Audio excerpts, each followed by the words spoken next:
bem-vindos à nossa aula de literatura. Hoje iniciamos a nossa aula falando sobre o Barroco, um estilo literário nascido no século XVI durante o Renascimento europeu.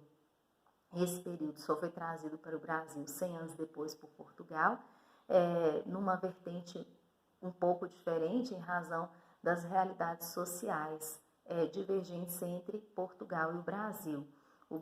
Portugal vivendo um contexto de luxo e glamour possibilitado pelas grandes navegações, e aqui um contexto de conflitos, tensão e violência em razão da resistência dos índios no processo de colonização e escravização dos negros.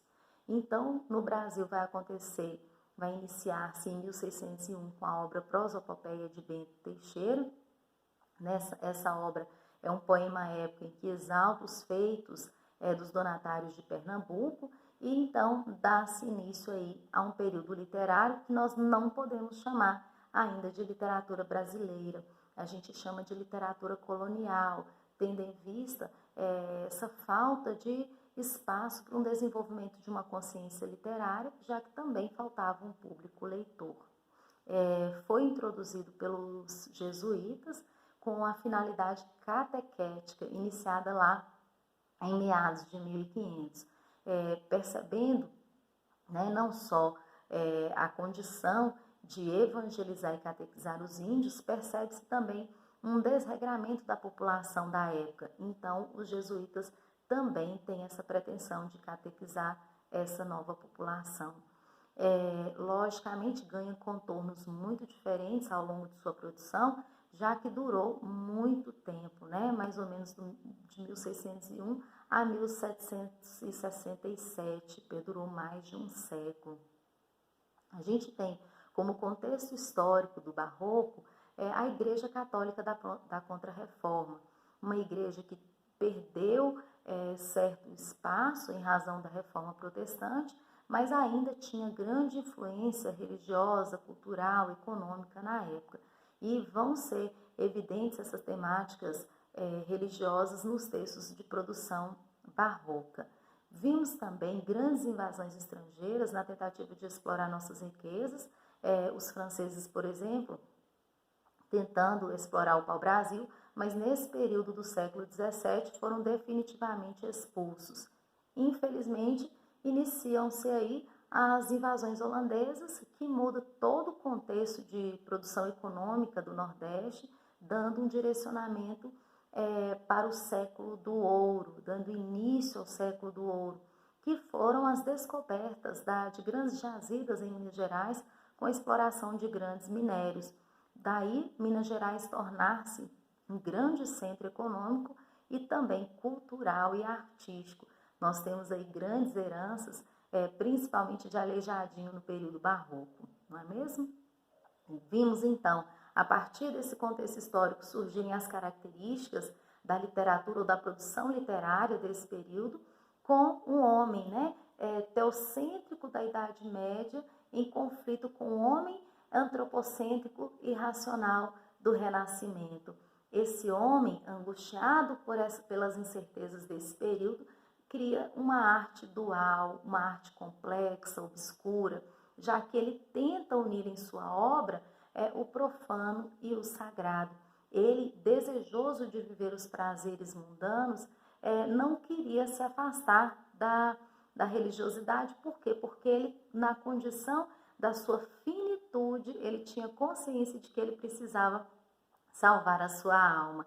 Então, ele vai aí tentar conciliar forças antagônicas, numa perspectiva de sempre relacionar o bem e o mal, a fé e a razão, o celeste com o terreno. São grandes antagonias que ele vai produzir dentro dos seus textos. Nessa conciliação, nessa tentativa de conciliar, nascem aí também a temática da sensualidade, do erotismo, voltada para a questão do antropocentrismo. O homem como centro, é ele que dita as regras.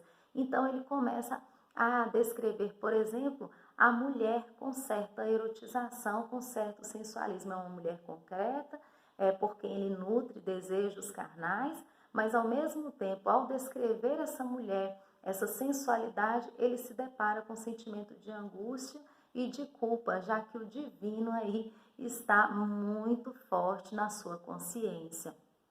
É um homem consciente da sua inconstância, já que sofre as condições da efemeridade da vida, ou seja, ele exalta a beleza da mulher, por exemplo, mas ele tem consciência de que isso tudo passa, tudo é vaidade, né? Então a temática da efemeridade, da transitoriedade da vida também é muito marcada por essa consciência de que ele vai morrer também, numa perspectiva da temática da morte, em que ele tem um tom pessimista diante da vida, porque a vida tem um fim e ele não pode viver de forma tão livre, tão desregrada como gostaria, já que ele tem aí essa submissão como pecador diante do divino. Nós vimos uma linguagem rebuscada, excessiva, ornamental, exagerada nesse período, uma linguagem muito erudita, muitas vezes sobressai a valorização da forma em detrimento do conteúdo, em algumas produções de texto, tamanha a preocupação com esse aspecto linguístico. Também é um poeta que é uma produção literária focada na questão do religioso, não só numa tentativa de conciliar, mas numa temática religiosa mesmo, submissa ao divino. Dentro desse período, nós vimos duas vertentes, dois estilos de produção barroca.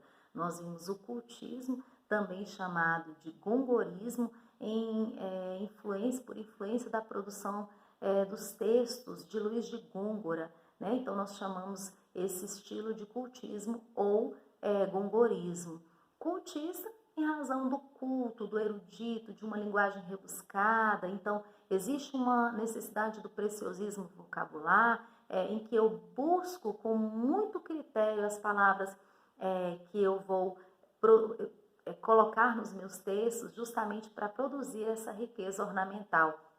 As palavras surgem então como enfeites, né? E aí a grande valorização é para a forma textual, a estrutura do texto, não propriamente sobre o seu conteúdo, porque aquilo que se quer expressar é feito de maneira indireta, né? Então nós vimos essa riqueza linguística, essa necessidade de um jogo de palavras que evidencia o estilo cultista, muito marcado, por exemplo, por Gregório de Matos, e foi muito criticado pelo excesso de detalhes, pelo aspecto descritivista. Por exemplo, ele tem um texto em que ele joga com as palavras todo e parte. Em todo o seu texto ele vai desenvolvendo a partir dessas ideias. E ele vai dizer, o todo sem a parte não é todo, a parte sem o todo não é parte. Então, brincando aí, utilizando o trocadilho como recurso linguístico. Também utiliza-se de uma figura sintática chamada hipérbato, em que há uma inversão dos termos da oração, tornando o texto mais denso, mais complexo, né? Porque não é numa ordem direta, mais clara, mas é muito mais complexa. Em oposição a esse estilo, nós vamos ver o conceptismo, também chamado de quevedismo, por influência dos textos produzidos por Francisco de Quevedo. É um estilo que tem como propósito o jogo de ideias. O que se evidencia aqui é o conteúdo, diferente do cultismo, que valoriza a forma.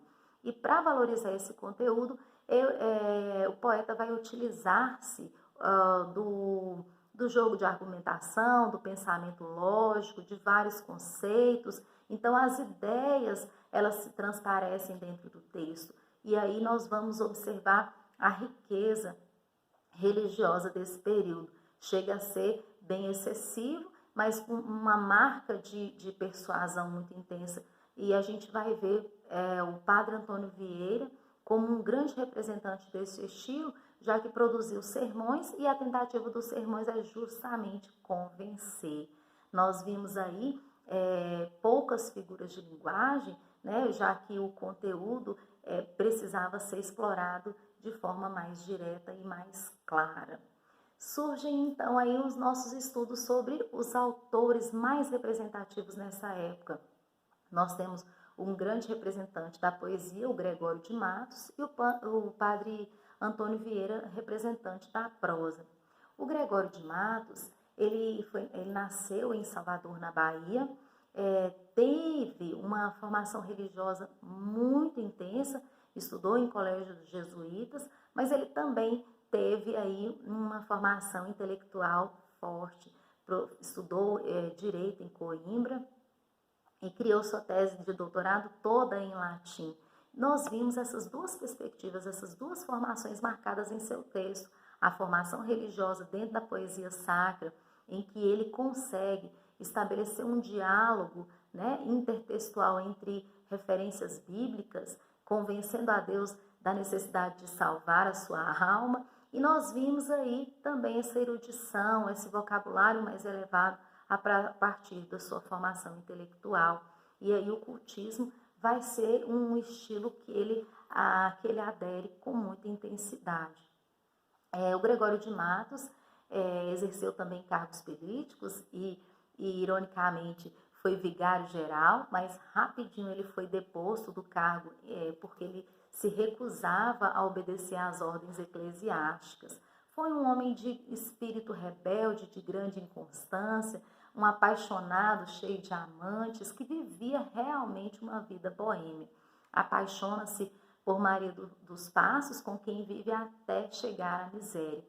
Vivendo nessa pobreza, vive um desregramento e cria aí, por viver muito desgostoso das coisas e das pessoas, críticas intensas, mordazes. E nesse período cria grandes confusões com o clero e com os políticos da época, o que vai gerar aí para ele o título de O Boca do Inferno. Ele não temia realmente as críticas, sabia que esses personagens da época viviam grandes corrupções, mas usando as conveniências de seu tempo. Então ele vai criticar muito os desmandos dos colonos, a exploração do povo, os mulatos, a própria igreja, né, daquela época. Ele vai fazer muitas críticas, vai criar poemas sátiros e que foram lidos, né, em praça pública, o que incomodou muito os poderosos de seu tempo.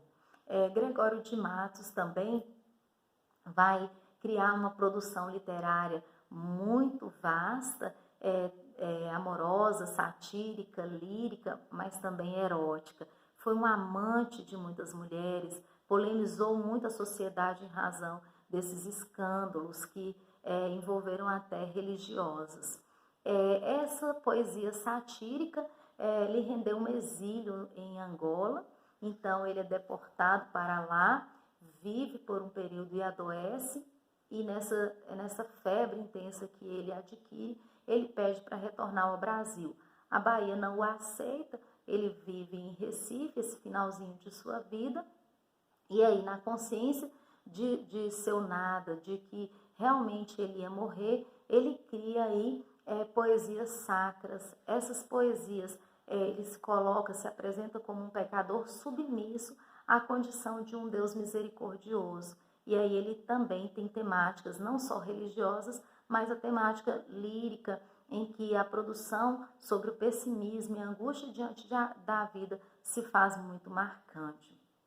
Dividindo esse período, essa produção literária de Gregório de Matos, nós podemos falar de uma poesia lírica, em que ele fala do pessimismo e da angústia diante da vida. Também dentro dessa lírica tem a lírica amorosa, em que ele apresenta a figura da mulher, uma mulher sempre muito bela, por quem ele nutre desejos corporais, mas ao mesmo tempo em que ele apresenta essa sensualidade, vem o sentimento de culpa e de angústia diante do pecado. Produz uma poesia satírica com críticas muito intensas à exploração econômica, à religiosidade das pessoas da época, o que cria um caos na vida dele. Cria também uma poesia sacra e que a temática religiosa ela é constante, inclusive até persuasiva, porque ele pretende convencer a Deus de que ele merece a salvação, já que Deus, para ser Deus, precisava do pecador. E aí a retórica muito aprimorada. E daí, por último, uma poesia erótica, que é chamada também de poesia profana, um pouquíssimo explorado pelos nossos vestibulares, mas que é importante que nós a conheçamos, né? É uma poesia que traz a temática da sensualidade, do erotismo, os deleites dos prazeres vividos de forma até escandalosa, em que chocou a sociedade da época quando ficou claro o envolvimento dele em alguns conventos com algumas freiras ou religiosas daquele período. Ok, meninas? Vamos falar então do Padre Antônio Vieira. O Padre Antônio Vieira também foi um poeta muito polêmico, né? Uma formação religiosa em que ele protegia muito os índios. A Companhia de Jesus era uma companhia que prezava por essa proteção e protegia também os judeus recém-convertidos, que eram chamados de cristãos novos. Isso também incomodou muito os interesses políticos da época. Ele incitava a resistência às invasões holandesas, já que temia muito a questão do avanço do protestantismo. Fazia em seus sermões críticas aos desmandos dos colonos, à igreja, né, aos pregadores que não cumpriam o seu ofício de evangelizar e catequizar, e inclusive ele fez críticas também à própria Inquisição. Por isso, lhe rendeu aí, né, como consequência, 2 anos de prisão. Foi um homem de uma oratória, de um recurso argumentativo muito forte. E aí ele chegou até a produzir, nesses sermões, oratórias em que não havia um público, já que ele não atendia aos interesses de sua época. Produziu textos religiosos, não só sermões, mas produziu também cartas e profecias numa literatura também muito vasta. Então, nesse período, nós não falamos de literatura brasileira, mas nós falamos de autores brasileiros, porque embora Padre Antônio Vieira, né, seja muito disputado, porque Portugal o coloca como um autor lusitano, porque ele é nascido em Coimbra, mas veio apenas com 7 anos para o Brasil, entrando aí para a Companhia de Jesus muito jovem. Ok? Então fica aí, né, a nossa visão bem geral do Barroco, espero que tenham compreendido. Qualquer dúvida, manifestem aí, nós vamos tirar. Ok, meninas? Um grande beijo. Até a próxima aula.